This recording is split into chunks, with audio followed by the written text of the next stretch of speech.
remote, so they can do whatever the hell they want. Yeah. But yeah, because I have two people there in the office, it's like I go there to be around them. Oh, they have to be there, or Yeah. our majority. So two of my teams are asset people and PC techs. Oh, okay. So they have to be in the building to work on things, you know? Right. Yeah. So I go there because they're there. Gotcha. Yeah. All right, I'm gonna post this up on the Discord. Yeah. I don't have to go in, but it's because I have people there. I always want. Like, I worked at home yesterday because the majority of my day was meetings. So I was like, why? Like, why go in just to be on the phone at my desk? Yeah, I'm gonna watch this. Yeah, go ahead. It's hilarious. Reckless comedy thing. Yeah. Have they been around for like a while? Oh yeah, they've been around for like about a year and a half. Okay, that's cool. Yeah, I've never heard of it. It's reckless fucking hilarious because that's what it's called. Yeah. So if you search up, by the way, hey, what's up, Robert? If you search it up, I'll put it on. I'll put it on the. Did you say our restream key died? Yeah, but I got it already. Oh, okay. Did you repost it in mod chat or anything? It's posted already. Okay. Or is it the same link or is it a new link? It's a new link, but the restream is only for the OBS. It's not for us personally. Like, I don't need you to do anything with it. It's just the restreamer for all the other services. That's what I'm saying. So like before, yeah, it's like I clicked this one link and it takes me to. Oh, that's for OBS Ninja. Chat. Your link that you use now is generally for everything. Once you're in, I grab the link that you generated and just post it as a browser source on OBS, and then you're done. You don't have to do anything. So you can continue using the same link however you want. I just need to grab the the key that shows up on my control panel for you. Hold on, I'm going. So the link I have is a pinned message in mine and yours chat. So I just want to see if that opens. Yeah. Yeah. Oh, you don't know yet, do you? Okay. I mean, I'm looking at it. Can you send like a test message to it? I don't care. To which one? Whatever it is, I'm not gonna any chat. Like, or here, like I'll just Good. Here, like I could just go to Twitch and throw it in there. You said we're live on Twitch now, right? We're live on everything. Yeah, BK's in here, Dark's in here, Robert's in here. We're all chatting. Do you mean like the chat link? That'll still stay the same. If you're talking about your chat link, that doesn't change. Just the restream. So I didn't know if the link I have for restream was going to change. No, that I set that up to be specifically non-specific to anyone, and anything afterwards is I just grab it from you once you're in. Not from you personally, but there's a link that shows up where you're at. What you're saying is you're stalking me online. Always. As a matter of fact, please, Clay, put some pants on. That was never a requirement of the show. Okay? Xbox didn't actually officially get any of these as exclusives yet. That was never a thing. All this even means. Yeah. So this whole thing that I have on the screen, I don't know if you're able to see it or not, but this whole web series is hilarious because it's literally like how some ladies act, but as consoles. So these are PlayStation and Xbox, and the dude who technically like owns them, but he treats them kind of like girlfriends. So they're always kind of like fighting against each other, and it's freaking hilarious, bro. Did you watch the South Park post-COVID stuff? Yes. Hilarious. With like Stan's like robot wife. Yeah, bro. Who's those like were always the best. who's like always screaming at him and always yelling at him and stuff like that. And then Alexa, could you please just take us to where we need to go? Show me where the place is. And she's just berating him like crazy. And then he's like, "I'm sorry. Okay, I'm sorry. Fine. Like, you're right. I'm wrong. I'm sorry." And then she's like, "There's a sale on paper towels. Do you want to know more?" And he's like, fine, add it to my list. yeah, he's like, you gotta listen to me though. Okay, Amazon has 5% off toilet paper. And I was just like, oh God, is that what's gonna happen in the future? That so funny. our AI is gonna be so passive aggressive and toxic that we're gonna be guilt trip into buying stuff from them? Yeah. I thought Good it was so God. funny. I was like, that's perfect. Oh, by the way, so the other day, like I told I'm fine. Yeah, you're I great. told Google, My I told restock issues I told are Google behind like, us. hey, I can told you told Alphabet. yeah, I told Alphabet that to turn off Yeah. the office lights, right? And my wife like heard her reply. Hey guys, hope you enjoyed the He video as much said- as I did. She said more in a more like personal voice, like, all right, Joel. Like it was just like, oh, And you're like, thanks, babe. thanks, man. And she was, and almost immediately, bro, she was like, why did she say it like that? And I was like, really? I don't control how it says it, bro. Like I didn't say anything. I just responded. I was being like, I asked her to turn the lights off. yeah, like it's just like I just never heard her be like that. She's usually very robotic, and I'm like, I don't know what to tell you, babe. It probably learns as it goes, so it is what it is, you know. The worst. It becomes more human after a while. Yeah. But whatever, dude. Like- It was one of those like weird moments where I'm like, are you jealous right now? Like, Are you jealous of the robot? Yeah, but we're already what? 3 minutes behind. I'm posting this up real quick. Give me 1 second. We're gonna get started in a little bit.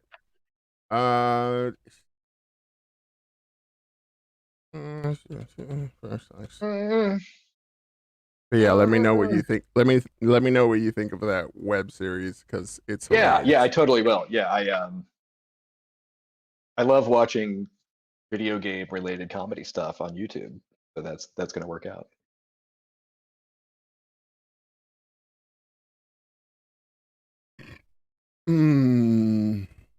But I it was- was called Reckless Comedy, I believe. So shout outs to Reckless Comedy on Yeah. YouTube. Well, And no. also, I posted it on our Discord. If anybody wants to check it out, it's under gaming chat under the Discord. I put a video in there from a guy called Mighty Keef, who I've been watching for a few years now. Great videos, great content. Shout outs to Mighty Keef. He's awesome. Yeah, a lot of making fun of Microsoft, Sony, Bungie this week. So, Yeah. which we will get to. So that's Yeah, that's on there the is a list. lot of news for. Well, Okay, I saw that overall, you had a lot of NFT there's not a- news. there's not a lot of new, like there's only like 4 or 5 articles, but one of them is like a multi-parter with like different links. Mm-hmm. So that's why I put like numbers in there. Gotcha. Like here's the first link, here's the second link, here's the third link.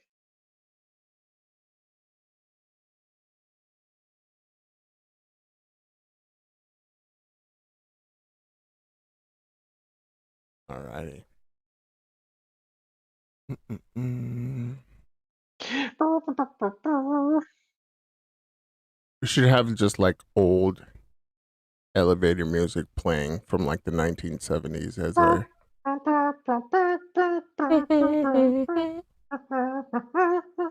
Yeah. At all times. Just cause. Mm-hmm. Damn it. Well, so that's actually like, a copywritten song. So what we should get is if we have any musicians out there, maybe we can, throw them a few bucks and they can A few write us like bones. a few ducats. Ah. We could All like we could come up with like a BK Mel did not ditch us, but she's with her new job, she's kind of like every other week. Yeah, that's she's- kind of where that's going. She has to replenish her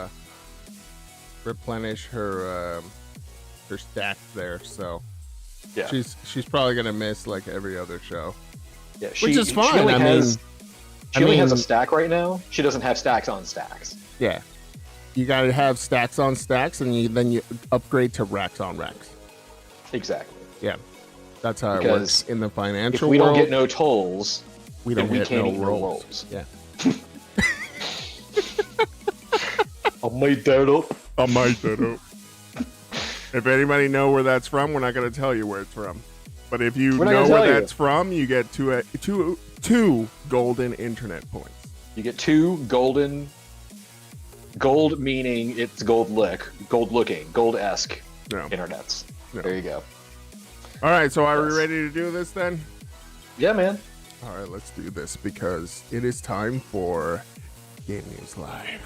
It's that time for the most interactive podcast on Twitch with your host, ROG Mod, and yours truly on the switchboard. Coming to you from our live studio in Las Vegas, Nevada. I'll have muscle Game News Live. Hey, what's up, everyone? Welcome to Game News Live this week. We're going to go through this week's game news for both rumor and game news. I mean, regular game news. Like, confirmed game news. Not just like, hey, cousin of a friend said, you know. Yo, I heard Nintendo is about to just leave the industry. What? And be like, we're not making video games anymore. Oh, yeah, the Switch is selling like hotcakes, and we are rich now. But according to my cousin's brother's uncle's dog, they're leaving. They're like, we're done. Rumor confirmed. There it is. They're in. They were all like, you know, we saw how successful it was for Sega, so we're gonna do the exact same thing. There you go. We're just leaving, but instead of leaving just the hardware business, they're just going away completely. Closing the doors, chains on the front door. They're done. That's it. Nintendo stocks through the roof. Yeah, there you go. Doug Bowser, he's going to start a Wendy's franchise. There you go. There it is. Welcome, everyone. We got some game releases to talk about today, 4 specifically, some of which I was actually kind of thinking that they were already out by now with all the media that's been going on, but apparently they come out this week, so we should move on. Game releases. Oh dear God, how haunting! Right. So obviously the first one is the one that's on your screen. Ollie World is out now. Ollie World. Yeah, and out this week, and well, I mean it's exactly what you expected. It's finally coming out now. It's skateboard-esque type game, but it looks a little bit different than what you would expect from like what was that one game that we played that was more like a balance game, but it was bikes, like cross bikes. Remember, it was like huge for a little while. How long ago was this? This is like about like 5 years ago. You remember? Was it a side scroller like this? Yeah, it was a side scroller, but it was like just a bunch of motocross bikes. But it was just one, and you were just balancing it. If the chat knows which one I'm talking about, then put it up. So what you're saying is it's kind of like a Trials or like a Joe Danger kind of game or something. There you go. Yeah. Okay. Well, at least that's what it looks like here. What that game was, I have no idea. Ollie World, yeah. So this is like a side scroller skateboard game. I think this is the 3rd one in the series. I remember playing Ollie 1, and I do believe there was a 2. This is kind of like an upgraded version of those. It's a much bigger world, and also it's now kind of has this like kind of cartoony cell shaded look to it. Before it was kind of like hard pixels. But you know what? These games are kind of popular. People like them. They're not super easy arcadey skateboarding games like a Tony Hawk. I would put this down as like if you took a side scroller like this and mixed it with Skate. So it's like it is a little harder to control, but that's, you know, people love Skate because of that. Yeah. This is probably gonna date me, but if you remember back in Nintendo, they had a motocross one that was like on the NES, and like it was Excite Bike. Yes, that one was the first one that I remember ever playing before Trials, and then this also reminds me of that, but obviously a little bit more advanced. But yeah, I enjoy these kinds. Excite Bike was great. Like that game's great. It had that like that like track editor, so you can like build your own tracks and just give it nothing That but was- hills all over the place. That was revolutionary back then. You didn't have a lot of games that gave that was you. that was like 1985, man. Like that Bro. was crazy. Yeah. You built your own tracks, like That's what I'm saying. And guess what? That was not even DLC, bro. Oh, That was on the cartridge. that was pre-built. You didn't have to even unlock it with a fee to get you know, like on disc content. Yeah. Crazy, huh? Oh, you That's what I'm kids saying. nowadays. Back in my day, Back in my day, you didn't have to buy something to unlock what was already on the cartridge. on the disc. Yeah, like on disc DLC that it's like, oh no, it's right there, but you need to give us $20 so you can actually play it. Yeah, day one patch. It's like, oh, it's just a day one patch, but really it's just like cornering off this content that was already there. Dicks. Anyways, My day. but yeah, so Ollie Ollie World comes out for everything. We got it Everything. on It's like- Switch, PlayStation, Xbox, and Steam. So you can play it anywhere, anytime, whatever. Obviously, Yeah. probably not on mobile, but someone will figure it out. All right. Or they'll just make a clone or something like that. Or you could just do it on Game Pass and probably figure it out there somehow. I don't know. All right, so let's go on to the Mobile next one. Sifu, which has been announced like years ago, is finally coming out February 8th. One of the games that was a little bit was introduced, and it kind of gave us a feel for age progression. Yeah, this is, if anybody remembers, it's like it's a third person kind of like a martial arts game where you play as Sifu or whatever. But yeah, and it's as you're working your way through the game, if you die, it's like your age, it's like you get older every time you die. So it probably is going to put some pressure on like, hey, you can only die so many times before you're just dead, like dead of old age. The game looks cool. The combat looks cool. This is the same company who made the Absolver games. And it's like, I know a lot of people who love those games. I was never really into them myself, so I hope this one does a little bit better. But I'm excited. I think this game looks really cool. It definitely has like a new concept to it, to where it kind of, I would think it would want to make you beat the game on a single like age, or on the lowest possible like age group. Yeah. You know what I mean? You know that's like, going to be like the big trophy to get is like beat Sifu with never dying or something like that. Or it's going to be like beat Sifu with never being attacked. Yeah. You know, like you're just so good at parries and, you know, whatever, that it's like... Beat the game as a toddler. Yeah, exactly. Baby mode. All right, let's do this. But yeah, it looks cool. Definitely looks like they respected a lot of the martial artist and moves here, because it looks like a lot of the mocap was just captured directly from a whole bunch of masters. And so it definitely adds credit to the amount of dedication that they put into this kind of game, which I always love. Whenever you put movie level production into a game, it's like, you know, there's some really special people behind there, because they believe in that whole like concept of a game. So I really appreciate that, and it definitely makes it a little bit easier. I believe this is coming from who's the studio? I was just thinking of the name on that, because like I know it was the Absolver team, but I forgot who they were. Yeah, it shows that they're using Epic and Epic engine, Unreal. I believe, Unreal Engine, but I can't seem to find the studio that makes them. Yeah. But yeah, I don't know. Looks cool. This will be this is a PlayStation exclusive for us console people. This is PlayStation and actually Epic Game Store. Yeah, which is really weird. Like, why? Hey, Epic said a while ago, like, they are not slowing down on buying exclusives. Like, is, you know, like they are still going to throw their money at buying up as many as they can get. Yeah. So that's fine. Good for them. Yeah.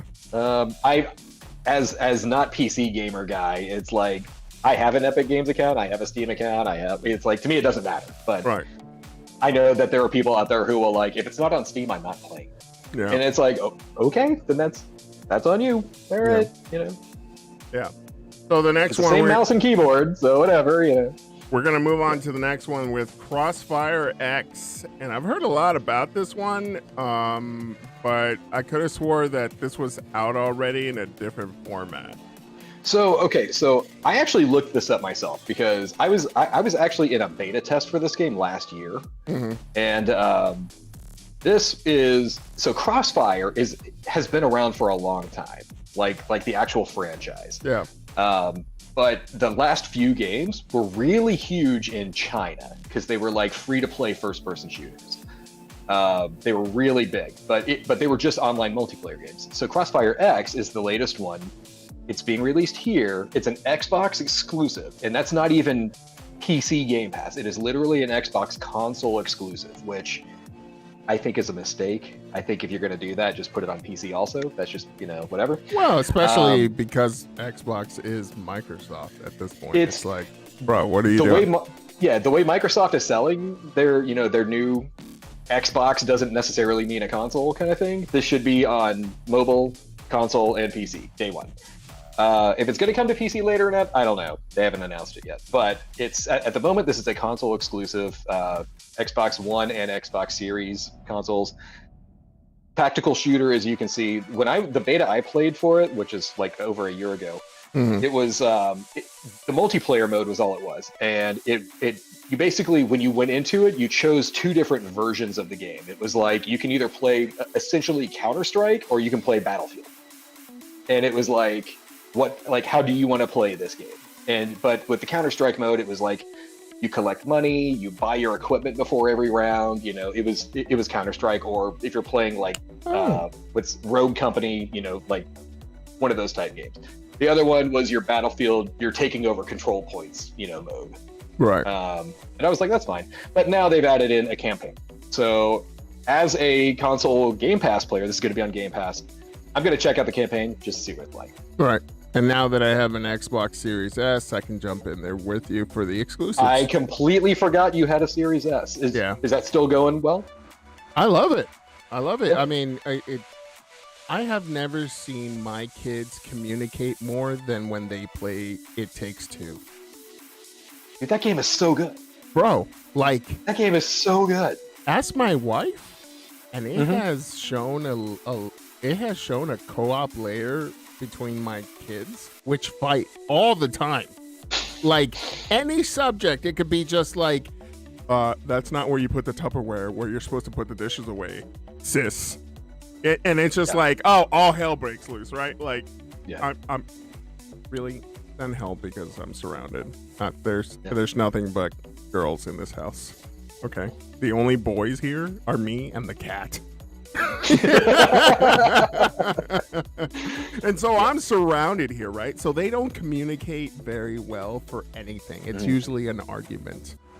But for It Takes Two, they look like they're playing Rainbow Six. You know what I mean? Yeah. Like, I'm going to need you to place a nail right there. Good job. Okay, next one. Objective complete.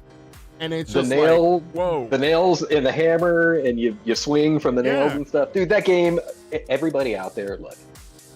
PC, PlayStation, Xbox. It's on all three, okay? Just play It Takes Two. The game's amazing.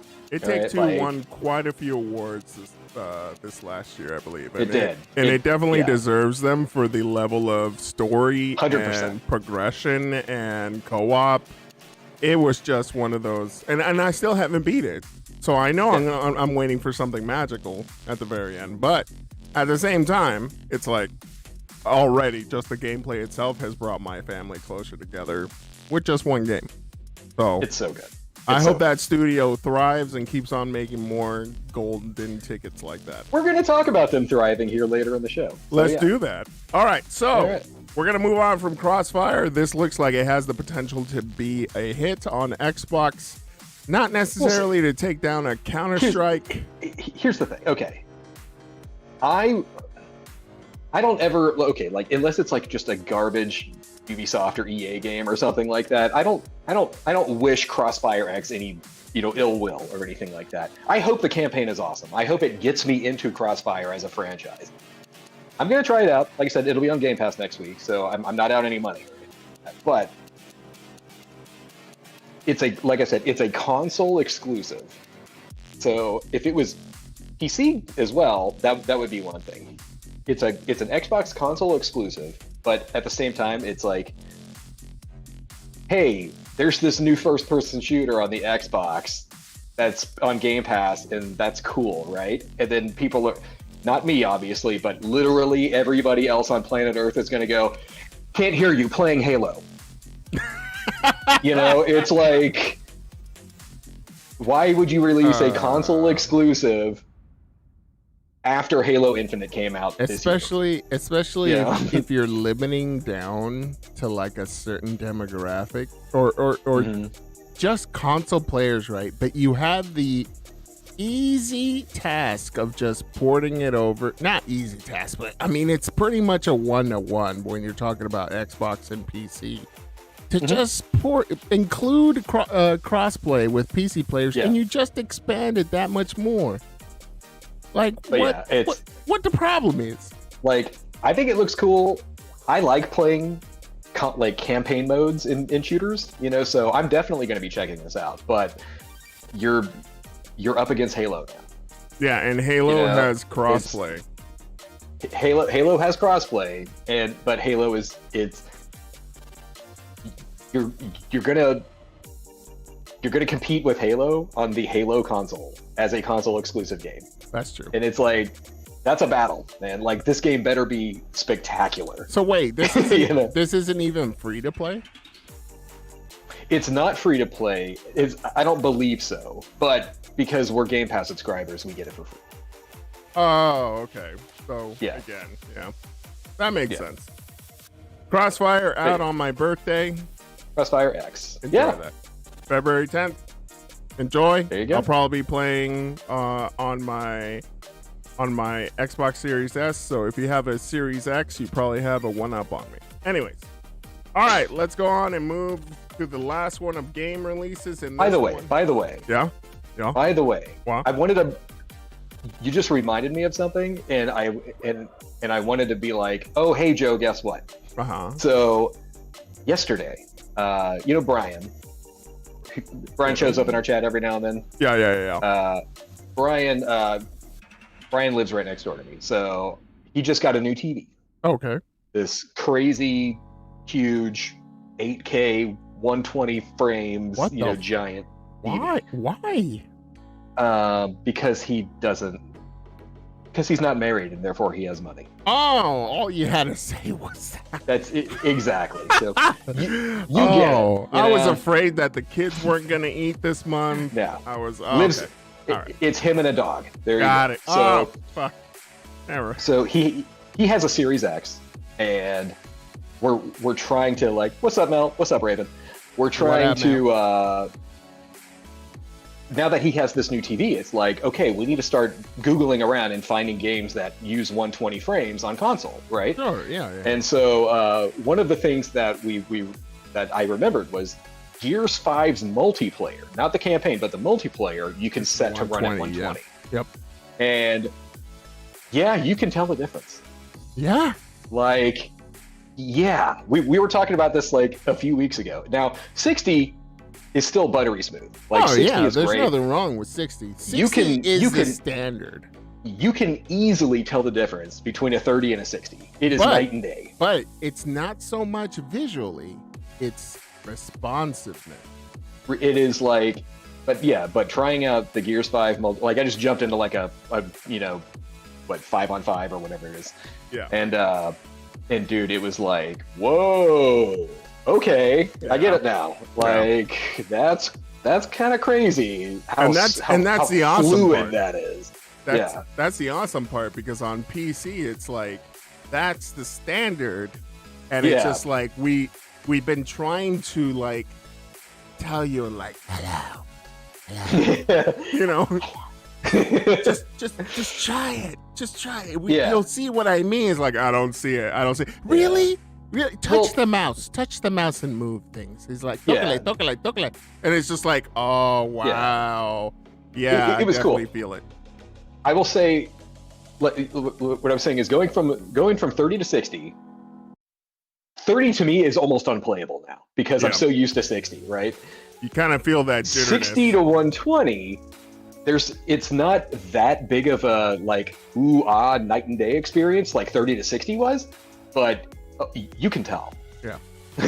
Like, and you kind of absolutely see it now because you kind of wonder like why aren't games pushing more for this, right? When it's just and it's only because like their TV sets aren't ready for it. There's just not a lot of 120 TVs. Are they making a huge push for it? Yeah, because it's cheaper to make 120 TVs now.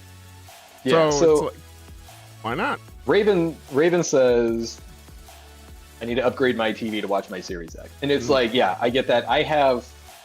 My TV is, 4K HDR, but it's only 60 frames. So I'm not hurting by it. Like, if I don't have 120, it's not like I'm missing out on it. Right. It's not a necessity.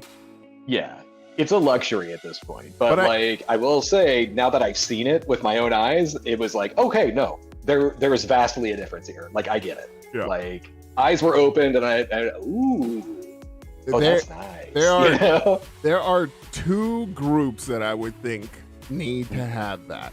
Obviously, the first-time adopters for 120 hertz in video games, because they're gonna buy anything because they have the money, right?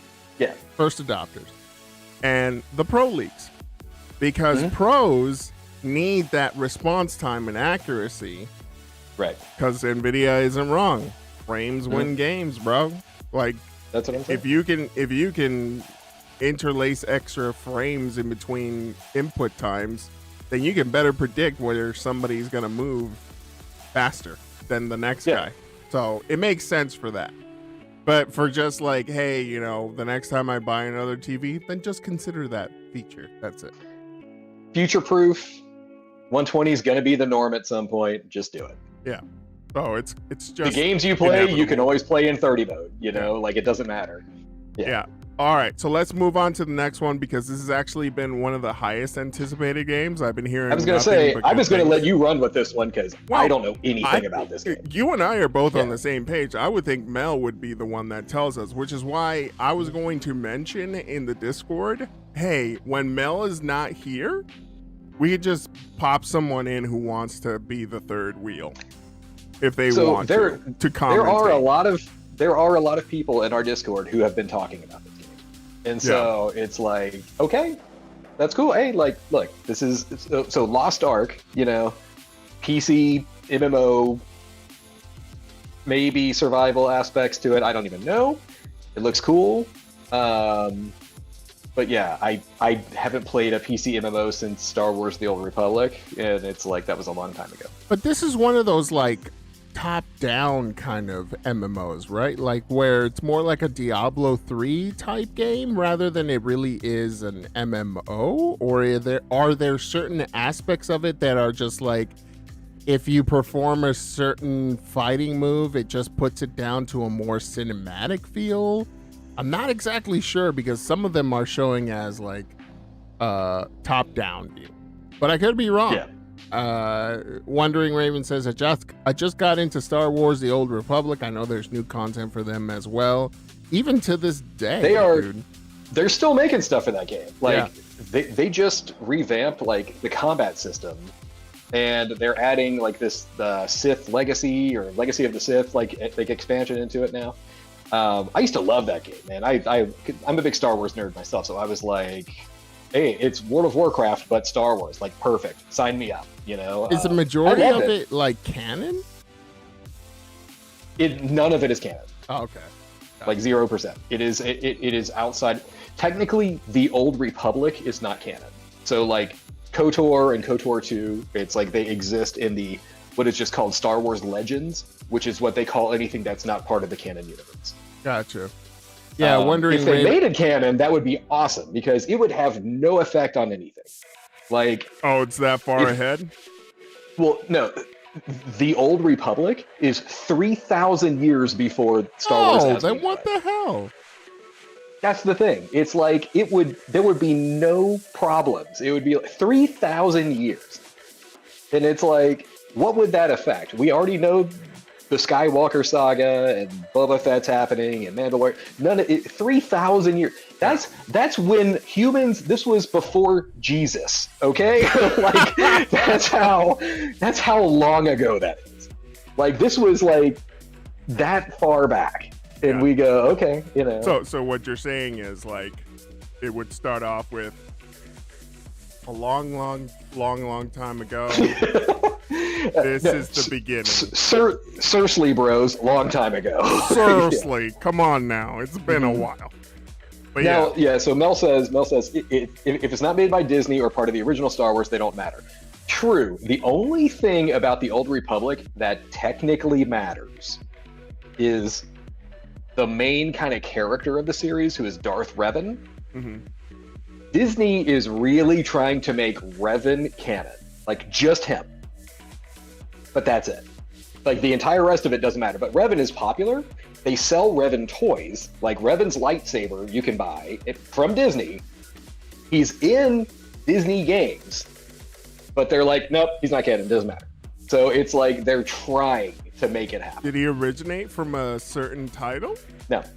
No, he like BioWare created him when they made Knights of the Old Republic. What the hell? Yeah. So Disney could technically just, I don't know, like BioWare's owned by EA, so that would have to be a really big deal. But it would be like, yeah. Bro, so they basically did like, you made this? I made this. It's like what the? They could make it happen where they kind of canonize Darth Revan, or even the Old Republic. It could happen. It's just, I don't know. So sad though. It's like you're literally. It's like we're watching you do it, Disney. Mm-hmm. We're literally seeing you take this. Like it's part of the contract, whatever, bro. Yeah, Raven just finished the Revan storyline in Old Republic. Yeah, there was for anybody out there who wants more Knights of the Old Republic, you just play Star Wars: The Old Republic. They basically finish out the Darth Revan storyline in that game. Yeah. All right. Well, something else that is finished, I guess. We're gonna move into rumor control. Rumor control, which I have something to talk about on this as well. So go on. Yeah, so Google Stadia looks like it's going to be taking a back seat with Alphabet and Google and all that crap to be a little bit more not so gamery, I guess. So, yeah, this is still rumor, but there is an update. So, Business Insider, which has a paywall, so we're not going to link to them. The Verge then reported on this and said, hey, Business Insider said this. So they give us like the whole story. Apparently, inside of Alphabet, which is Google, they Stadia is being demoted. Yeah, and so that doesn't mean it's... What the hell does that mean? That doesn't mean necessarily that Stadia is going away. It just means that like they're going to spend less resources on it because it's not making that much money. Hold up, there was resources being spent on this? Well, so if you remember when Stadia came out, they had like a whole big team, and they had development houses that all got closed down, and then they just started licensing third-party stuff. Like, hey, EA, hey, Ubisoft, can we have that? Whatever. And then so apparently it is being kind of backburnered towards other things. According to that article, so Mel actually says, yes, let's put games on my exercise bike. That's part of this story. So apparently Google has already come out with agreements with Peloton, who makes those like super fancy exercise bikes. Which their stock is also dropping since since like the second half of the pandemic. Yeah, so like apparently Stadia is all, like that technology, that streaming technology is now going to be a part of Google Stream.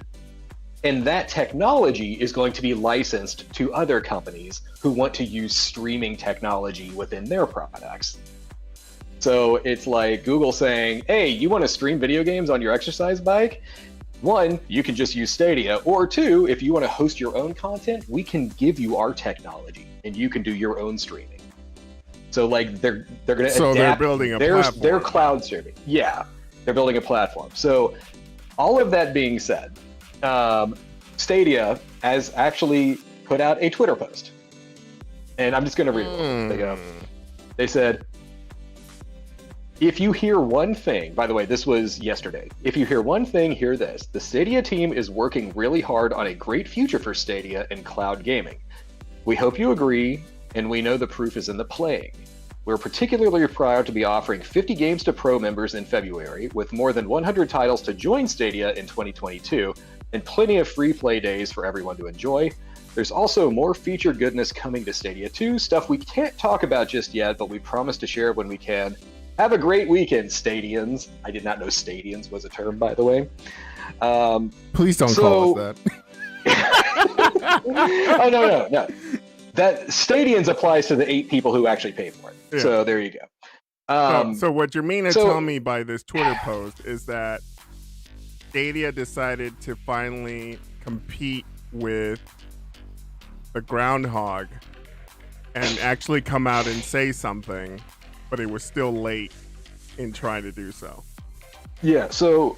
And that's not even the same groundhog. The first one had to die, and it still made it before Stadia actually said something about their service. Yeah, so all that being said, if we're to believe the Stadia Twitter update, this is from the official source, not rumor control, not hearsay or anything like that, Stadia is still around. They have plans. More than likely, if I put my business hat on, I'm going to say this is them saying, just give us more time, okay? We have more games coming out. Milady. We have, and he took his hat off like this. It's like, if anybody knows that one too, put it in there. No. I don't know if that's within their time. It doesn't matter. It's a great movie, and it should be watched by all. But yeah, I think it's them basically saying, hey, we're still here. We're still here. We're not going anywhere. Okay? Like, calm down. But we'll see. Here's a hint. I don't. Emilio! That's right. Emilio Estevez, the mighty Duckman himself. So, yeah. We're a bunch of boomers now. Yeah, that's why we're better than everybody else. I guess. All right. Yeah, we're not a bunch of whiny millennials. Okay, whatever. Yeah, whatever. I'm actually part of that group, but I was like right at the cutoff. Honestly, I think I am too. Yeah. I think I'm 41. I do believe I qualify as a millennial. Yeah. So. I'm not Gen Z or like. Look. I'm like right in the millennial. I'm only a boomer when it benefits me, and I'm a millennial when it benefits me. Okay. So I'm like right there. You can make your own coffee, but you also whine out loud when it takes too long at Starbucks. Yeah, and then it's like, man, it's cold. It's like you ordered a nice coffee. I didn't want it this cold. Yeah. Ugh. I wanted it slightly above freezing. This is. Hold on. This is 33 degrees. Is this soy almond oat milk? Because yeah. Now I'm gonna go write a letter in my X. And by that I mean I'm going to Twitter. Oh God. 1 star on Yelp, Starbucks. All right. As a complete chain of stores, this 1 star will defeat you. That's it. I'm gonna leave a bad review on Twitter and on Yelp, and you'll see. It don't matter. Okay. Anyway, so yes. So Stadia, we might be hearing less news about Stadia in the upcoming year. You know. Even less as usual. Yeah. No, yeah. My RSS feed. Where will it go? No. Yeah. Zero says Starbucks is too fancy for me. I'd rather go to the gas station next door. Look, I will be the first person to say this. I am not too fancy for a good 7-Eleven cup of coffee. Nope. Just give me those syrup squirt bottles that I need to try once every day, and then shoot up with insulin, and I'll be fine. That's it. There you go. Perfect. Yeah. You want it black? Fine. That'll work. I drink black coffee. I go to 7-Eleven. I got the little rewards number, like $1. It's amazing. The best. No. How dare you, Isaiah? I must type about you on Facebook. All of my book club friends will never come here. Yeah. Never again. Yeah. What's the last book that you guys read? Harry Potter. Yeah, that's it's been a while. I was gonna say, I think the last book I physically read was when The Cursed Child came out. Oh, like yeah. That play. Yeah, I think that was the last book I like, because I'm into audiobooks now, so it's like, yeah. That's how far we've come in society. Yes, technology. Read a book for me. I'm too late. Dude, audiobooks. I can listen to a book as I'm driving to work. It's like how cool is that? Yeah. You know, it's like, come on. Yeah. Wandering Raven said, I used to go to the 7-Eleven coffee with a lot of marshmallows they used for hot cocoa. Ooh. Nice. Treat yourself. Treat yourself. Just Mr. Cranky Pants I says, wish, dude. Says, just admit you can't read. I can't. Yeah. I never learned how to read. I actually just, I need... Literally, we're alphabet being over transcribed the chat as it's coming in, just so it looks like we're reading, but it's just like, Mr. Cranky Pants said, just admit you can't read. And it's like, I read that. Oh, shit. Did you ever see, I'm gonna tangent real quick and just show my age here. Did you ever see the movie Corky Romano, which came out like in the early late '90s, whatever? Yeah. Like that was Chris Kattan, and it was like it wasn't one of his better ones, but yeah, it was not. But it has the scene where it's like one of his brothers is like, I think Peter Berg is the actor who played him. It's like he can't read. Yeah. And so there's the scene of him like at the ice cream truck, like later in the movie, and they're like, "Hey, what can I get you?" And he's like, "Oh, give me the rum raisin." And the guy's like, "What?" And he's like, "Oh, give me the pistachio." And the guy like looks at the sign, and it literally is just like chocolate and vanilla, and that's it. Oh man. Gems of the 90s and the 2000s. All right, so let's get movies going were on. so much better back then. Yes. Just putting that out. Oh, and by the way, when I look back at movies now, I can see the point of why they don't advertise these movies anymore. Because they are not meant for this generation, bro. The whiny millennial crowd, and there's no way. Look, I'm not trying to be like a generational type person, but I can see where it would be cringy to bring back those movies with such delicacy in the world, right? Like, it's just, you can't say those jokes anymore, and it's just the like, 80s damn and 90s it, were a but they're special so time. good. Yes, the 80s and 90s were a special time. It was called Everything Was Better Back Then. Yeah. Yeah. So we're gonna go to a spot that we hate going to, but it is it's quickly becoming a part of gaming, and we don't want it to.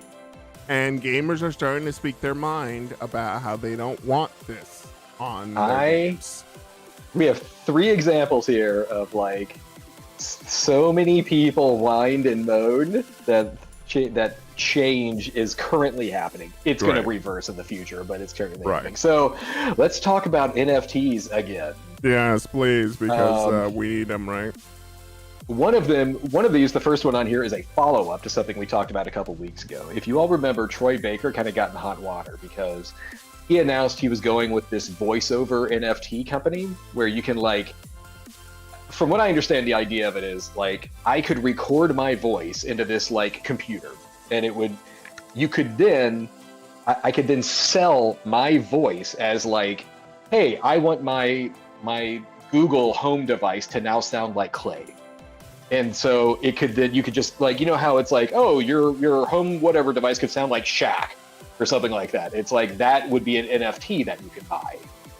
So it like Amazon wouldn't be making the money off of me doing a DLC for my navigator or something like that. It could sound like me now. So they're stealing the likeness of actual human beings? Well, no, you are selling it as an NFT. So you're going to make money off this. That was Troy Baker's whole big spiel on this. And then he got in hot water, one, because it's an NFT that nobody cares about. But two, it was like, he was like, you can hate or you can create. and everybody was like, "Okay, douche police, can we, can we?" Hey, right here, table 2. That guy. But yeah, so he is. So the company he was going with actually got in trouble for stealing voices. So that was hilarious for one thing, for using copyrighted voice material. I thought it was hilarious. But also, so he has backed out of this. Hey guys, I appreciate all the feedback. You're right. I'm not doing this anymore. So there's one. You mean Next I'm thing. in hot water and I'm trying to slowly back away from this legal nightmare that I'm about to get into? It would appear that everybody is against this. So I'm just gonna whoop, whoop, whoop, whoop, Yeah. whoop. Okay. Number 2. Hello, Go to my the next baby. link. Hello, my... Yeah. I'm just gonna bamf out of here and be like, I'm just, you didn't see a thing. Yeah. Oh my So- god. It's so we have- shameless how some people are, bro. It's just shameless. Like, dude, they're literally doing it in front of your eyes. And then you're just like, yeah, we'll take your modesty and all that stuff. It's like, no, they're not modest, bro. They're just backing away gracefully, hoping that you won't say anything or make You're it right. a bigger deal. You're right. You are the best. I am the worst. Yeah, well, all right. You are. Yeah. Oh, and Yeah. what did you learn? Absolutely nothing. He learned that we're going to try the same thing again in a few years when NFTs are more acceptable Yeah. in this day and age. Yeah, when somebody else has taken the hits and they have the delegation money Yeah. to be able to throw at a freaking legal dispute. Yeah. That. So speaking of backpedaling, go to the next link here, the All one right. from Team 17. I got it. I loved this one. And so Team 17 decided, they're a games publisher.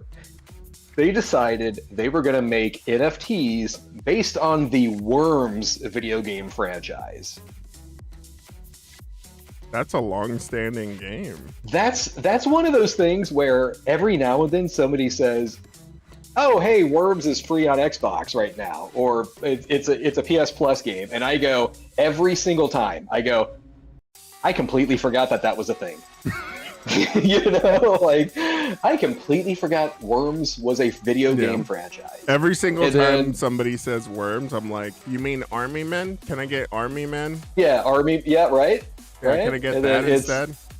Yeah, I was like, Worms. So they were going to make NFTs based off the Worms franchise, and similar to when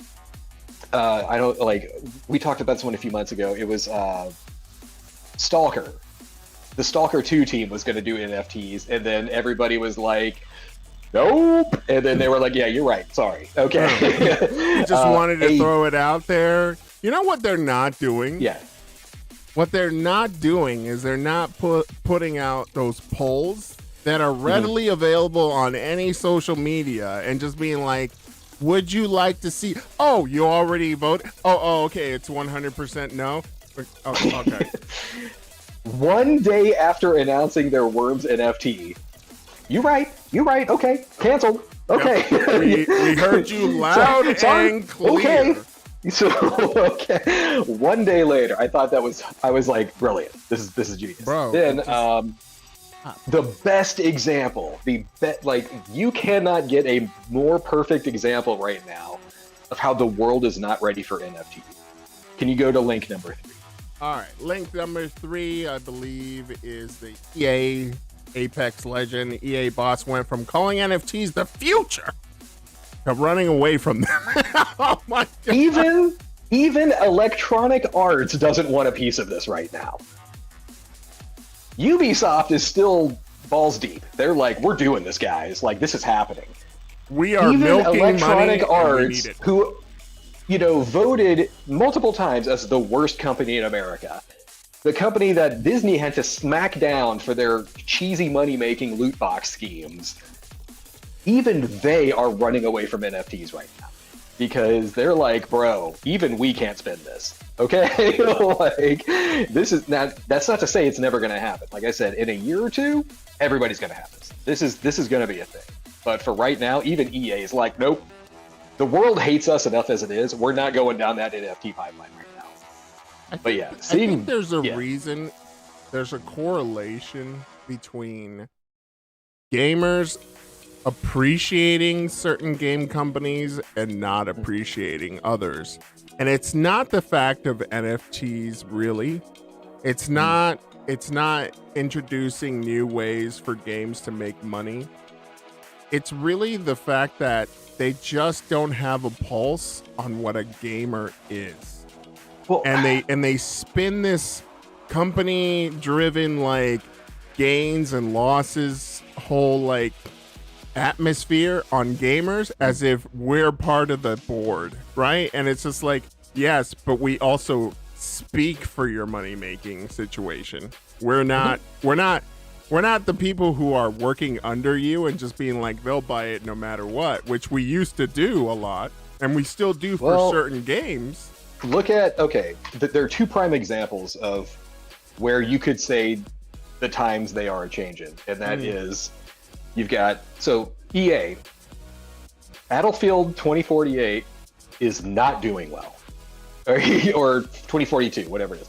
It is not doing well. EA, so this article actually stemmed from their like investor call that they had recently. Oh yeah. Where Andrew Wilson, who's the head of EA, was like, yeah, NFTs are something we're still looking at, but we're not going to be investing any time in that right now. Yeah. That's literally their whole running away from them kind of thing. Because last year he was like, oh no, this is happening. Like, this is the future. We're going to be doing this. It's just not right now. Battlefield 2048 is not performing. And EA probably thought, hey, we'll just release it and people will buy it. And it didn't sell. It is not selling because it is a broken turn of a game. So it is not going well for them. But another example, we'll just release it and people will buy it. Call of Duty is not selling well right now.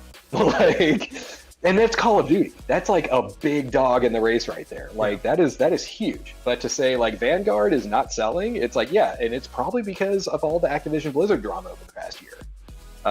It's not that the game's bad or anything like that. It's just people don't want to support them right now. Yeah, and I think there's a lot of different situations going on right now where it's not necessarily one thing. I mean, the pandemic has definitely put in a stressor on millennials' pockets right now to where we're pretty choosy about our game, and services like Twitch and streaming has made it that much more apparent that we might not want to buy this game because of things that we see from streamers showing us that it's kind of crap.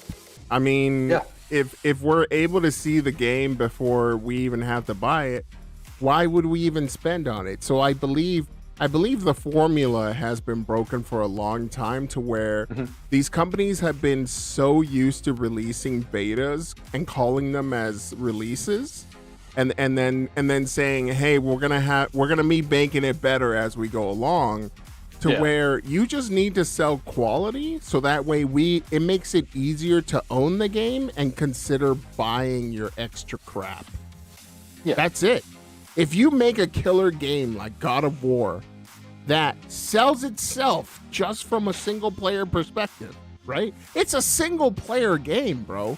This isn't even like, hey, we have a multiplayer aspect and it's kind of cool. Like, no.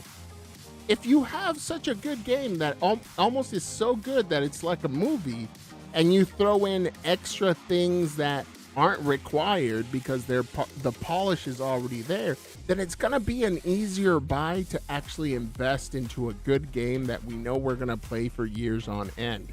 But if you give us crap and then you try to sell us stuff that, one, could potentially make the game better because we gave you more money, or two, you gave us things on a pre-release, like a pre, what do you call those? The pre-orders.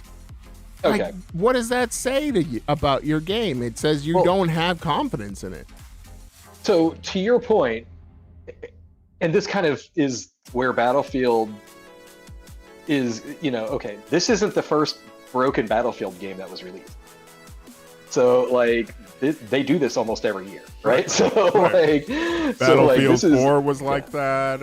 yeah, 3 and 4 were both like that, Yeah. and it was like 4. Once they fixed it, people really liked it, but it took a long time for that to happen. That was around the years that they tried to make Battlefield a more tournament level game, and they started having those tourneys, and I was just like, dude, this is us having fun playing with your physics engine. This really wasn't about tournaments. Because there are so many things that can happen in those games that are really completely out of your control that it doesn't feel like a tourney. It feels like, oh, that was a funny thing that happened. It's weird. It's like, that's technically a bug, so we're not gonna. Yeah, that's not supposed to happen. Yeah, like Battlefield. Yeah, but yeah, like so that's to your point there. God of War has always been good. Right. Like even before God of War 2018, the one that's on PC now. And let's all of the God of War games are awesome, high quality games. Even the 2 that were on the PSP are good games. Yeah. It's like let's take note of the fact that God of War is even better on PC. There you go, bro. It's like if it sells itself and it's a single player game, and by the way, EA has stated in the past, single player games are no longer a thing. Single player games are and then Jedi Fallen Order comes out and everybody's buying it. And you're making money. It gets great reviews.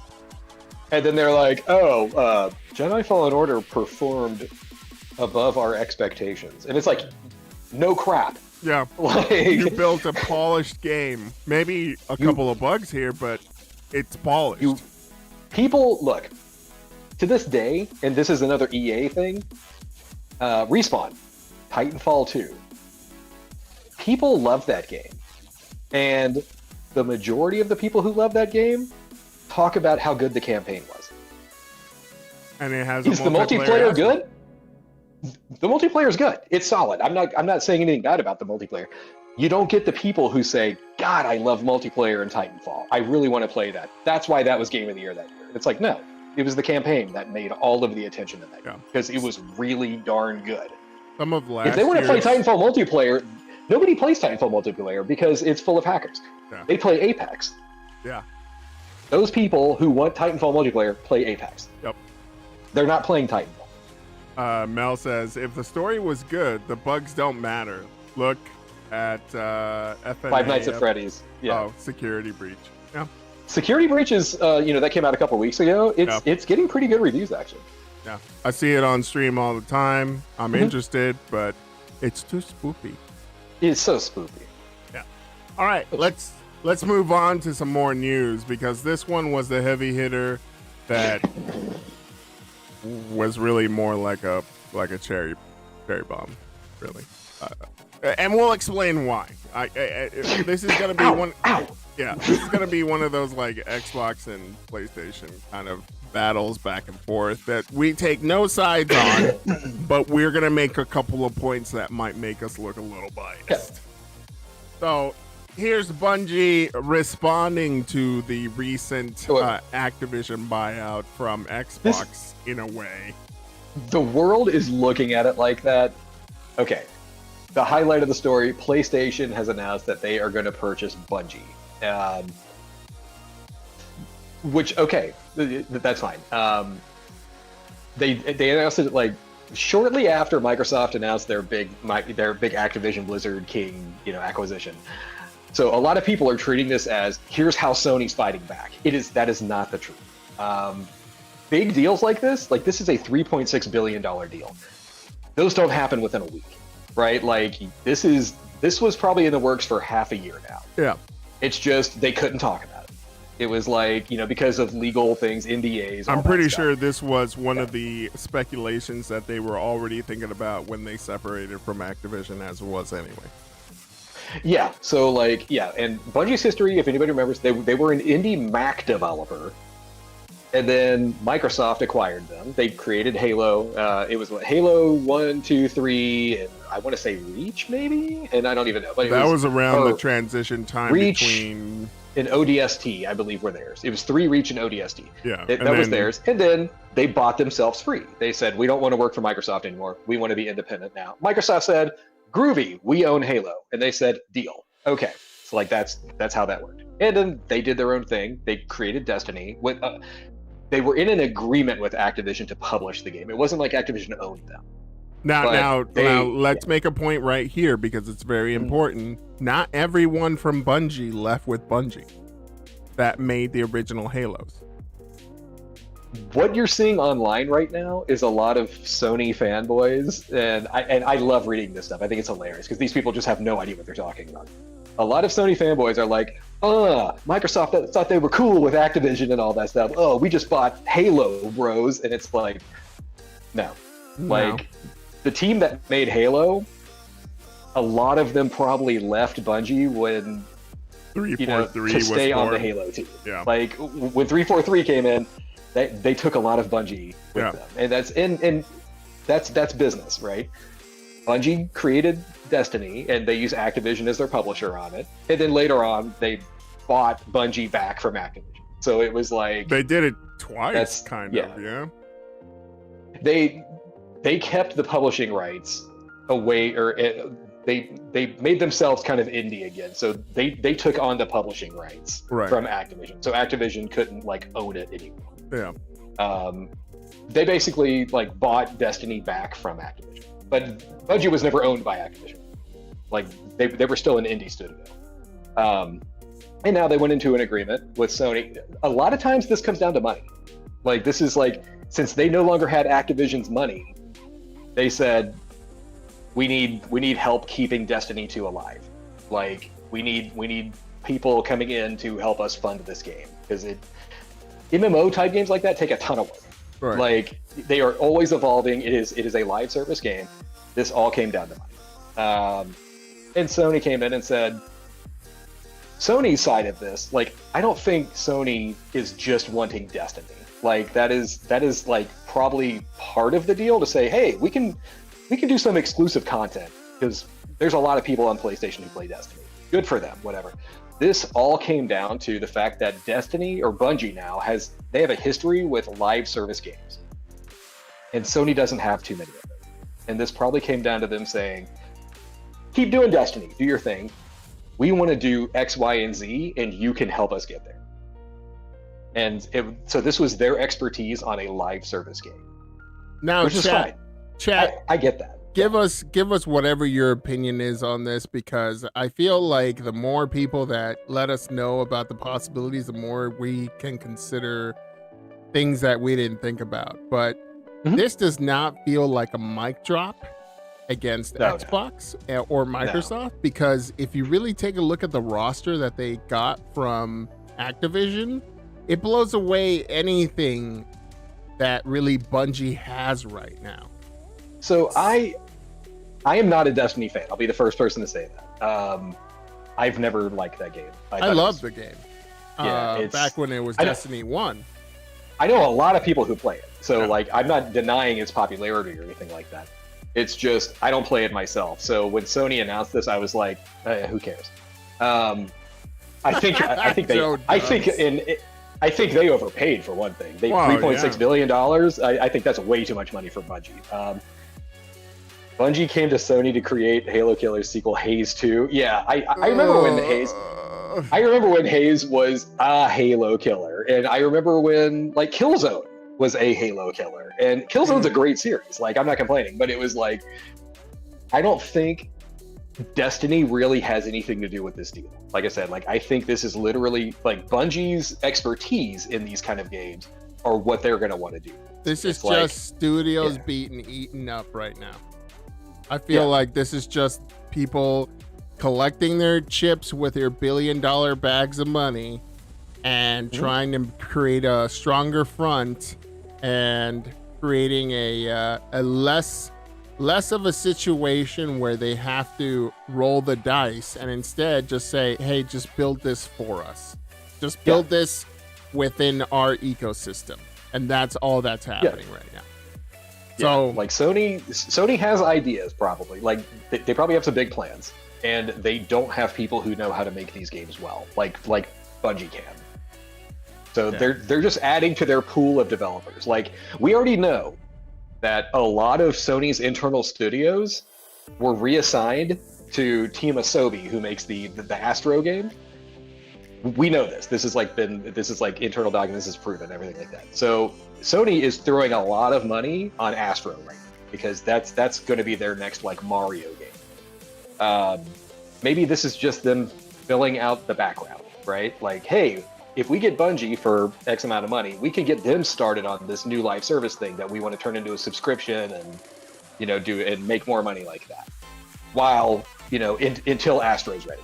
Right. Yeah. But no, this was a good move for Sony. This was a decent move for Bungie because they're just kind of frozen in place right now, keeping Destiny 2 interesting. But, I just don't see Destiny 2 being interesting as much as it used to be anymore. Well, in the new expansion's about to come out, and I know there's a ton of people excited about that, but I'm not. Okay, like, well, yeah, but like, games like this are interesting to me because it's like they're only as good as they can keep making good content, right? Like, even before all the Activision Blizzard drama, the WoW community was not happy with the latest expansion. They were like, this sucks. And so they started losing player base. And then Activision Blizzard drama happened, and then it's, you know, it's in the trash now. You know where it really ended for me? I love the gunplay. I love the collection system of having, you know, legendary weapons and all that other stuff. The point that they lost me, and I understand that this was more of a technical reasoning and all that stuff, is when they started taking away content and not investing enough into their lore for any new players to start to introduce them to the game. I mean, okay, so the lore has really always been the problem in that game. Yeah. Like, which is kind of weird to see because Halo, and although I'm not a fan of the series, I've always been told, like, look, play the games or not, it has an awesome story. The books are great. Yeah, the books, the comics, like this new TV show that's coming out, like people swear by the Halo storyline itself. That's great. Bungie was there when they wrote that. Like that was it. So did all the good story writers stay? Like, you know, I don't know, like, what the hell? I remember there's a book out there. It's called Blood, Sweat, and Pixels, and it's there's this video games journalist named Jason Schreier, and he it's one of his 2 books. And it's all about like the rough development cycle of these games that sometimes get canceled or, you know, reworked or anything like that. And it's all historical and everything like that. And it goes over the story of when the first Destiny was being made, how like when it was under a year away from release, they basically canned the story completely and said rewrite it. And it was like, and it goes over that because apparently even when they were creating the story for Destiny, it was like, nobody understood what the hell it was. it was like they even like, hey, sit me down and walk, like writing team, walk me through the story in this game. And it turned out to be that like It's Always Sunny Charlie picture on the wall. You know, it was like nobody understood it, so they canned it and had to rewrite it. Yeah, Dark Zero. Yeah, Destiny has a lore. It supposedly, it's just even when you play the game, you don't even know what it is because they always directed you to go to the website and like read up on it. Yeah, and it was like, I don't know. Yeah, but anyway, it looks like I said, going to the chats here. Mel is absolutely right. Something that we didn't talk about, but we didn't have on the slides here. But if you take a look, this is actually one of the situations that Halo fans are a little bit divided on for the TV show, and that is the way that Cortana looks in the TV show. And it's I have seen a million memes over the past week about that. Yeah, and it's just like, okay, I get it. It's not a 1-for-1. It's not an HD like TV show. She looks completely different than what she Joe Dubs. I had a nightmare of that. bro, and it's a little cringy. It's a little cringy, and I mean, it is what it is. But I'm just gonna give the TV show a shot. At least they got the armor right. Mm-hmm. You know what I mean? At least they got that right. So Rule 34. oh God, it's always got to be Cranky Pants. Oh man, yeah. Someone censor Cranky Pants because I don't want him posting links. There you go. But yeah, by the way, Cranky Pants is one of our mods in our Discord, so make sure you harass him later on for being weird. Anyways, make sure you tell him he's not allowed to post anything until he draws something. Drop the mic. Anyways, after that, yeah. So hold on, I'm just gonna sip. Just hold on. I have the need for some very loud water real quick. Hold on. Yeah, where are those comics, Cranky Pants? Yeah, how about that? You seem to have plenty of opinions, not a lot of art. Yeah. You seem to be using those hands to post crap and not draw things. Oh, okay. What? All right, that's enough hate. Let's go on to the next news article because we did mention that we were going to talk about It Takes Two and where the future lies. So I assume that's where we're going to go for the developer Hazelight. Hazelight has come to an agreement with this media company. Apparently, It Takes Two is going to be, and this is where they say both, and I thought that was kind of weird. It's going to be developed for movies and television. Ooh. And I was like, I mean, if it was one or the other, I'd be like, okay, cool. It's going to be both. It's going to be like a cartoon series plus a movie or something like that. 6 seasons in a movie, as the joke goes. Who knows? But It Takes Two is great. Everybody should play It Takes Two. It's awesome. Bro, and I was thinking like that. Now that this was mentioned, it's like that seems like a no-brainer now. Like it's easy. This is easy street right here. Now, granted, and this isn't a spoiler because if you watch the trailers, this is kind of how it works. The entire point of It Takes Two is you play a husband and wife who are on the brink of divorce, and they are learning that the more they work together and communicate, and that's the whole point of the game, is them to work together to solve the game, is that like they're mending their relationship. So now people would say that it's very campy. Like the plot sounds very campy, but once you start playing it, it's just like it crosses a safe narrative between being serious enough for adults to enjoy, but also fun enough for kids to also take part in and enjoy equally, which is why I believe this choice is being made now. Yeah, this is awesome. Joe, you've been watching your kids play this game. Have you actually played any of it yourself? Yeah, I played it. I played the first couple of levels with one of my youngest daughters, and oh my goodness, like at first it was like first I had to tell her because she's actually one of the worst ones to communicate. Like she'll stomp her feet and like throw my controllers, and then I'm like at the verge of just like, but whatever. No Cheetos. Yeah, and so like. I explained to her, like, this game requires a lot of communication. And if you don't tell me anything, I'm just going to do whatever I feel like I need to do. And that was the whole point of the game, is that if you don't communicate, work together. Yeah. Hence, It Takes Two. Oh, is that what that's trying to tell me? So many levels. I'm trying to right now. But deep. I will say this about the TV show, possible movie, whichever direction they go, I think it's a great idea. As long as the book is in it, I'm happy. There you go. Like Professor Hakim or what his name is, like Dr. Hakim. It literally, I was like, it's so good. Like the writing and the voice and the little animations and stuff. I was like, this is the greatest thing. Like he's like a cross between Claptrap and any other tutorial-driven NPC. Yeah, it's so good. Yeah. But good move for them. I think it's a game destined for TV and film. I think it definitely is something that deserved its awards for what it did get. Seeing this announcement, it's exciting to me because, one, I love the IP already, but also, so Hazelight, they made that game A Brothers, A Tale of Two Sons, and everybody, it got good reviews. Everybody was like, oh, it's a solid game. It's this little indie title. Cool. And then A Way Out came out, and that had a lot of eyes on it. And people said, oh, this game's really cool. It's a fun little co-op game, whatever. And then It Takes Two came out, and it's Game of the Year. It's like, it's getting all these awards. It's critically loved. Everybody's saying how great this game is.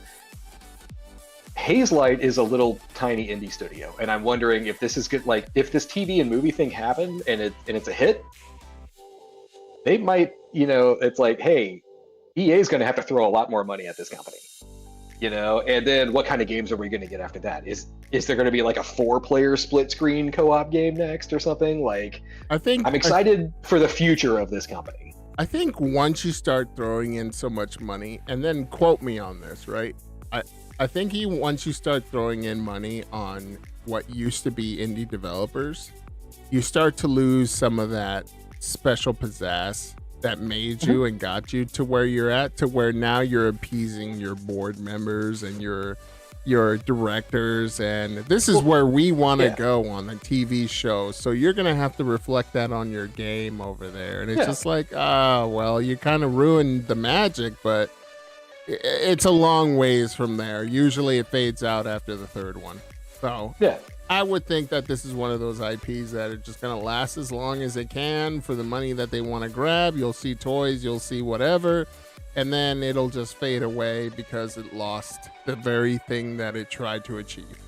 But for that, you are absolutely right. This is one of the games that Take-Two Interactive is trying to get the title. Oh, they already did. Oh, yeah? Yeah. Oh, yeah, they won, and then I don't know what that's going to happen. Yeah. What up, brah? What up, brah? And the levy was, brah.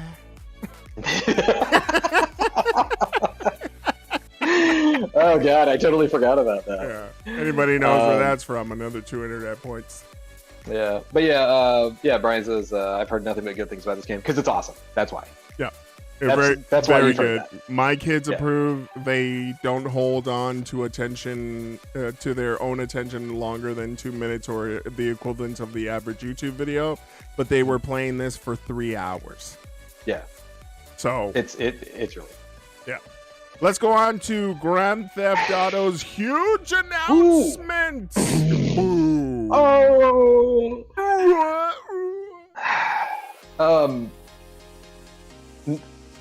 Rockstar did the one thing people have been wanting them to do for the past 3 years. Now I'm gonna let you talk, but I'm gonna let you know I have my own speculation.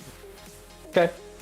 Rockstar has officially announced a thing that they are officially working on the next Grand Theft Auto game. Up until then, it's literally been people saying, where's GTA 6? Where's A? Rockstar? And then they go, oh. The Trilogy Definitive Edition comes out at the end of the year. And then GTA 5 again comes out on the Xbox and the PS5 pretty soon.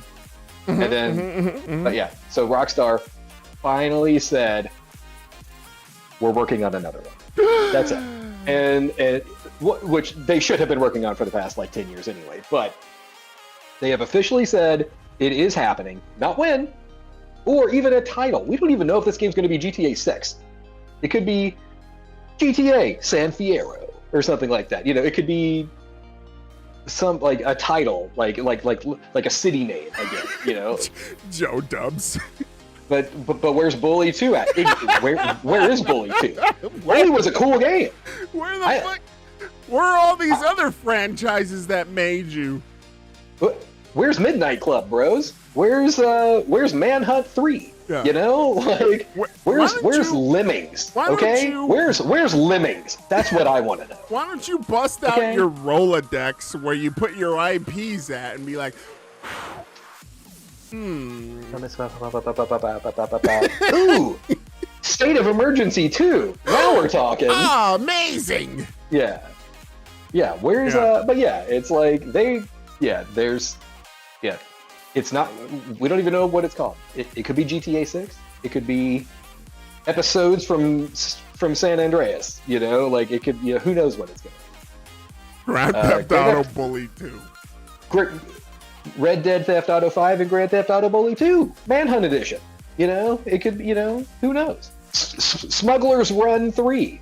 Give us, like Rockstar has so many properties, that people forgot about. But that's the thing, like Rockstar does have a lot of properties.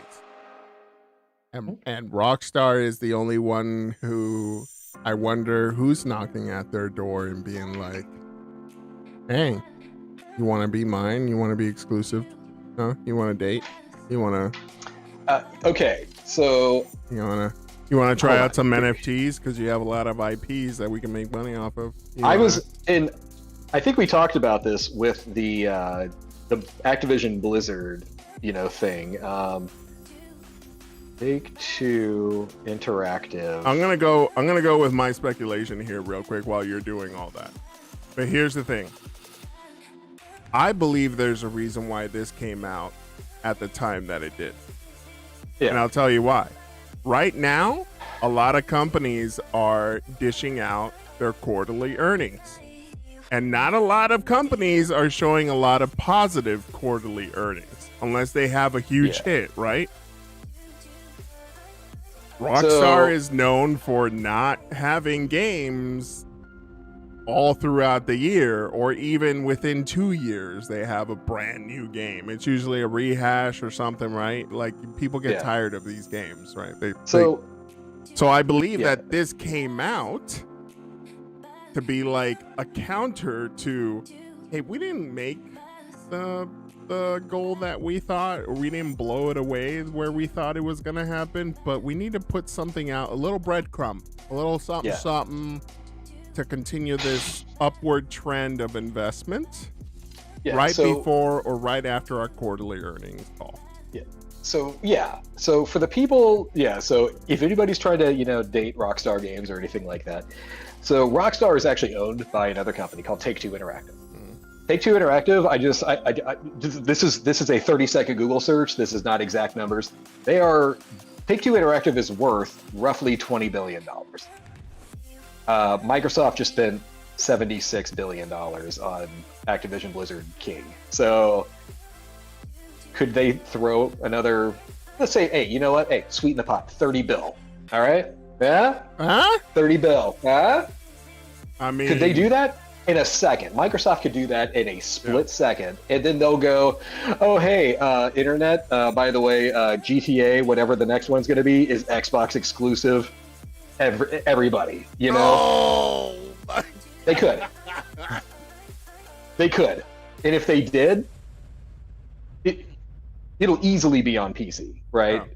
But it'll be like, if they did that, it's just like, oh man, that would hurt. Chat. That what would your brain do?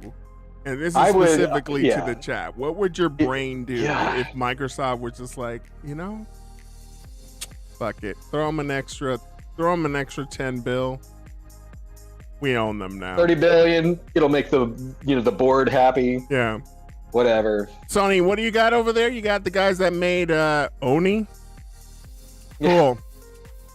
Sweet. Yeah, we. Oh, Marathon on the Mac. Cool. All right. Yeah. It's like, if Microsoft, like, if that was in their next round of acquisitions, Take-Two Interactive, that would be insanity, because they would make that money back that next year. Like, whenever GTA 6 or whatever the next game comes out, that is going to make so much money anyway, it's not going to matter. Hey, Sony, what do you have over there? You just bought a company that makes a successful game that was $60 when you first bought it, and now it's free to play? Yeah. Mm-hmm. Yeah. How many more console generations are we going to put GTA 5 on? As many as it counts. We have still yet to hit as many Skyrim. as makes money. Yeah. As many as it keeps making money. Yeah, we're not at Skyrim yet. We haven't seen GTA them 5, on Samsung refrigerators yet. So yeah. GTA 5 is coming out again, as you all know. It's coming out in March, March 22nd or something like that. It's but we for the already PS5. played that. Oh yeah, no, many times. The thing that's gonna hurt me is like, okay, am I gonna buy it? That all depends on how cheap it is. If it's an upgrade, if I can upgrade my copy from like PS4 to PS5 for like $10, I'll buy it. Sure. But Whatever. doesn't it run pretty well with enhancements on the PS5 as it is already? There are no enhancements. The only thing you get is like a faster load time. That's it. I mean, Like the game doesn't upscale at all. It doesn't improve frame rate. It doesn't 4K. Yeah. Unless you're playing on a PC, that's the only enhancements you're gonna get. But that's the thing. That's what these new versions are doing. It's like, they? oh yeah, now you get 4K and you get 60 frames and all that stuff. And it's like, okay, that's cool. That's fine. Provide an upgrade path. Don't make me buy the game again. Another Like- $60 for another GTA 5. Yeah. Yeah. That stuff Yeah. gets old. Yeah. If they want to sell me an upgrade, I'll buy it. How if they're about- going to make me buy a new copy of the game, I'm going to say, yeah, I've already got multiple other copies of GTA 5. Yeah. I don't need another one. I'm good. How about you give us a full-fledged Chinatown Wars GTA? Chinatown Wars was an interesting game. Which is why it deserves an actual console remake. Yeah. Yeah. I wouldn't hate that. If they remade it from scratch, I think that would be awesome. If they just ported it, the game's not that good. Okay. Well, I mean, I'm just saying, like, there are a lot of opportunities for them that they're not taking, and I just don't know Oh, I know. what's holding them up. Is it just that the fact that they keep on making money, and that's are they pulling a Steam / Valve here, where it's just like, hey, we make money whether we make it or not, so why are we even gonna try? I mean, that's true. They're just making fun of me now for Vice City, which, hey, I make no apologies for. Vice City Definitive Edition is awesome, and I've got the PlayStation version on my wish list right now. I'm just waiting for a good deal. Yeah, I think Clay has been single-handedly putting an investment into Vice City so much that it's still relevant to this day. I was thrilled. So I was talking to Cinderkin, right? Mm-hmm. He beat Vice City like back on the PS2, like when it first came out, but he doesn't replay it all the time like I do. Right. He never beat 3, and he never beat San Andreas. So he's playing the new trilogy, and I give him some pointers, and I'm like, make sure you do X, Y, and Z, stuff like that. It'll only help you in the game stuff. And he finally finishes 3, and he's like, okay, yeah, you were right. That was a really good game. And I'm like, I know, GTA 3 is one of the best games of all time. And then he beats Vice City, and I'm like, And he goes, okay, I get it now. I get it. And I was like, yeah, you do, because Vice City is one of the best games of all time. And he goes, yeah, it was better than GTA 3, easy. And that was already that was good a to begin really darn good game. And then he finally finishes San Andreas, and he goes, yeah, you were right, man. That game sucks. I'm like, I know. I sell that to everyone. It's just so long, though. If you play the new GTA trilogy, you'll probably be like, man, that guy Clay is actually right, and I hate saying that because Vice City's an amazing. And I'm gonna go. I'm sure, Clay. A lot of people hate saying you're right. Not because almost everybody. Not almost because, everybody. Yeah. Not because you're right, but because they're wrong. No, I think it's like a little of both. I think, Your humble brag is showing, by the way. Oh, it is. All right, so let's get on. There's nothing humble about me, sir. Okay? We know. Anyway. All right, Activision Blizzard press release details, announced fourth quarter By the way, okay. financial results and all this other crap. The only reason I added this is for this one thing right here. So part of this news story, this is Activision's quarterly blah blah blah. In there, they mention that that they are bringing, we don't know how or what. No, Warcraft, not WoW, not Warcraft 3, not whatever. All they're saying is they are working on a mobile title for Warcraft. And the entire reason I put this into the game news is for this right here. Are you ready for it? You guys have cell phones, right? Oh, God. That's it. Next story. Moving on. I think that was the story. It's like, we ended on a really soft note there. That's it. You guys have cell phones, right? Stop trying to make cell phones happen. I mean, cell phone gaming, it's going to happen. It's going to happen whether we like it or not. It's just some of the... I am not denying that. I was just like, I think I can use this as an excuse to pull the cell phone line again. Yeah. Or smartphones or whatever it is. You guys have smartphones, right? You guys have smartphones. Yeah. Yeah. What's a cell phone?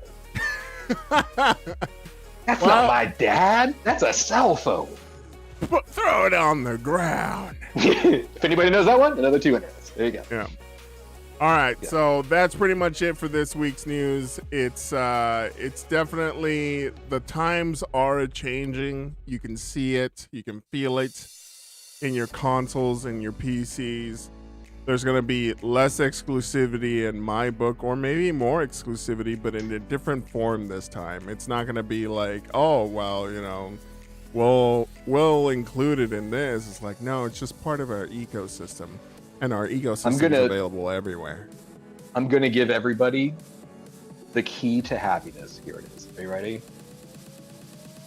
If you're on one platform and you want to cry about something being exclusive to another platform, buy that one too. There you go. Happiness. There you go. That's it. Like, I don't know how much easier I can. God of War is only on the PlayStation. Buy a PlayStation. There you go. Oh. There you go. Buy it. Dude, I'm not gonna deny that. I don't want to buy a PlayStation. Then I got nothing for you, man. All right, like, there you go. Yeah, I'm not gonna deny that I've been really wanting to buy a PlayStation just to play God of War, but I am completely thankful that it made it Got onto. Got him. Yeah. I'm completely thankful that I am now able to play God of War on a PC. Yeah, and we've been talking about this for a while now, ever since Sony's first, like Horizon and the really stupid, crappy zombie game. I forgot what it was. With the motorcycle. I know which one you're talking about. Yeah, that horrible game. But still, it's like Sony should be seeing that, like, yo. It's just if like we put these games on PC, we'll still make money off it. But then look at Nintendo. They continue to rock what they do and keep it in their own platform. It was only until this last decade that they started putting stuff on mobile and trying it out.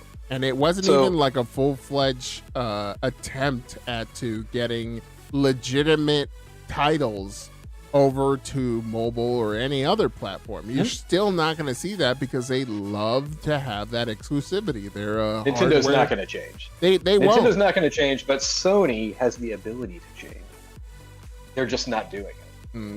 By the way, Dark said, did you know that PS5, PS subs, or PS Plus subs can claim GTA 5 for free in the next 3 months? Not true. It's actually GTA Online. Oh. It's GTA Online. It is not GTA 5. So the new level of LARPing now, huh? Yeah. Yeah. So if you remember, GTA Online is its own standalone game now. It's like, it's part of GTA 5, but it's also, if you're like, I don't want to play GTA 5, I want to play GTA Online, you can buy it separately now. That is going to be free for 3 months on PlayStation 5. And if people aren't aware by now, maybe it's news just to me, but that GTA Online is so popular because of the amount of free play content where you can just be whatever you want to be and role play however you want to role play and then stream it. It's been a huge channel grabber on Twitch. It is so popular.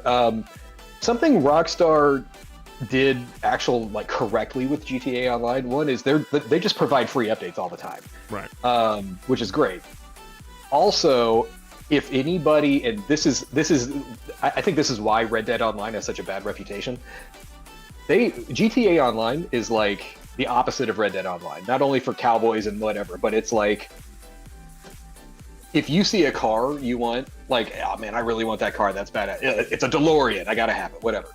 Oh, I need $10 million in GTA money to get that? Oh, it's a real world conversion, like I have to spend money to get that? No, they give away money all the time in that game. Like, they'll just be like, hey man, if you log in tomorrow, $10 million. You know, it's like, they'll just give you money to log into the game. Red Dead Online, that's where it's like, oh man, I really like that cowboy hat. 82 real dollars. You know, it's like, can I get some gold for free? No. Because you asked, $100. Okay. If I log in daily, can I have the potential to earn those things 6 months down? $200. Okay, I'll shut up now. That's the difference. Like Red Dead Online is getting no free updates all the time, and they're not giving away free gold all the time. GTA is like, it's so popular that they're just throwing stuff at players just to keep them playing in the game. Yeah. And if all the free money you got runs out, then they'll be like, hey bro, just give me $20. I'll give you $50 million right now. Yeah, you know, what is a black card, like, you got to buy the credit giveaways? cards. Yeah, that's how it works. Yeah, it's like that's their money changeover. It's like you pay real money for like the Shark credit cards, which have like a certain amount of money tied to them, and it's like, oh man, I really want that DeLorean, but it's whatever, $100,000. It's like, oh, that's only $5 real money. Okay, you know, that kind of thing. Yeah. It's so popular, man. I definitely like the fact that they just keep introducing new game modes and new game types, and even like expanding on the ability to just role play. You could just role play to your heart's content. That's a big thing. Like that's a big following in that game. Yeah, bro. It definitely like if I would think that Rockstar would be the perfect company if they wanted to, because they do have the quality that they would be the pioneers of actually skyrocketing anything NFTs wise because of their popularity, right? And so Joe, shh. Don't say that. Okay. I'm just saying, you know, they have the clout. That's the thing. They could, like, for all of everybody nowadays who's like, but what about the metaverse? Whatever. It doesn't matter. It's like they could introduce NFTs into GTA Online and people will lose their minds and be like, no, and Rockstar, shame on you, and it's bad, whatever, and then shut up and take my money happens. The game is that popular. They could get away with it. Yeah. And with that being said, we're going to close it out here. We're going to see you on the Discord this week. If you have any articles that you would like us to talk about, actually, you know what? Clay is going on vacation Disclaimer. Next week. Yes. Disclaimer, we will not be here next week. We won't be here next week, but Joe, if Joe wants to stream or Mel wants to stream something, Mel, hey, you know what? I know you're on your work weekend right now, so you're not here. She's in the chat, but something I'd be very interested in watching if I was here and available and ready to, have content. I hear that new Resident Evil 4 HD mod on PC is something to look at. And I know you are a big fan of Resident Evil 4. So maybe you want to stream that for some people. I don't know if you played it yet or not or whatever. No. Resident Evil 4 HD. Yeah. We need a Clay stand-in, just like argumentative face. So I'll be like, and then you freeze that, right? And then you screen cap that, and then every now and then it just pops. And then I turn it into a Canadian South Park puppet. Just floppy head. Yeah, flappy mouth. I will say this, and like COVID special number 2 on South Park, when Ike is like trying to get to South Park, but where he's Hey, Canadian buddy. and he's like, "Hey, buddy, I'm just trying to get there, guy." And then they're like, "I'm sorry, I don't speak Canadian." And then like some other dude comes, he's like, "Oh, don't worry, I got this." And they're like, "Hey, friend, so here's what's going on, guys." And then at the very end, well, fuck, buddy. The whole like I thought that was the best part of the whole episode was like speaking Canadian to each And other. it's Hey Ike. guy, I'm just trying to get there, friend. Yeah. Hey there, pal. No problem, buddy. And literally, Ike was raised in South Park. It's like, Yeah. how the hell? It was Oh so my funny. I loved it.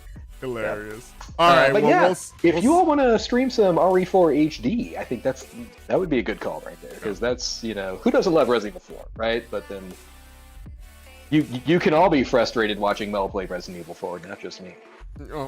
choosing the wrong weapons. Who plays Punisher? Nobody plays Punisher in that game, okay? And then she just hoards treasure the whole time. All And, right, that's it. You could sell it and upgrade your guns so much faster. And she's like, "No, I'm just going to keep everything because I'm dumb. Whatever." And on that note, we'll just kick it off here. Thanks everyone for coming by, and we'll be back soon, and we'll be back in 2 weeks on Saturday. So if you want to give Clay a hard time about him having his own personal time, then go ahead and do it. How dare you, sir? How dare you leave I us am here? appalled. All 10 of us have been waiting all week about the news, and we can't search it up by ourselves. Look, I will be available via Discord. Just hit me up in the chat and yell at me or something, and I'll be like, "Well, you're done." Whatever. Mel's like, bitch, I keep it in spite of you. Oh, I'm aware. I am well aware. All right, let's get out of here, guys. Thanks for joining Okay. us this week. We appreciate everyone. Bye, everyone. Yeah, and then let us know. nerdjunkies.com/social is all our links. If you want to support us and say hi or whatever, do that.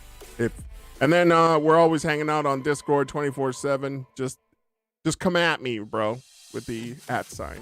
Yeah, and then we'll respond as much as we can. Right now, I'd like to give a little shout out to Tech Monkeys. Tech Monkeys provided a super kick-ass server with 96 gigabytes of RAM and 2 Xeons for free. So I put that in the attic, and I just wanted to throw them a shout out, and potentially we'll hit them up later for some more partnerships and stuff. But yeah, they just tossed it in there for free. So Tech Monkeys is here in Las Vegas. If you're here local, they're one of the last few mom and pop stores that Amazon hasn't gobbled up. So that's usually where I go for my cheap tech, as it is anyway, because Fry's left. Fry's is no. Bro, my daughter was like, "What are you gonna do now, father? Where do I buy anything anymore? Are you gonna go to Best Buy? Silence you! How dare you?" You know this is not a Best Buy house. That is not where we get our Best Buys. We go to little mom and pop stores where they don't know what they have, so they give it to us at lower prices. A 3090 for over $50? That's unheard of. Wow, you guys are really jabbing me here. Let's go. I tell you what. I'll give you 80 for that 3090. Yeah, I'll give you $80. Okay? That's it, And yikes! All right, let's get out of here, guys. We'll see you later. Bye, everyone. Bye, everybody. Auf Wiedersehen. Sayonara. I don't even know what the last one was. Like, it was like some. All All right, let's get out of here. Bye. Bye.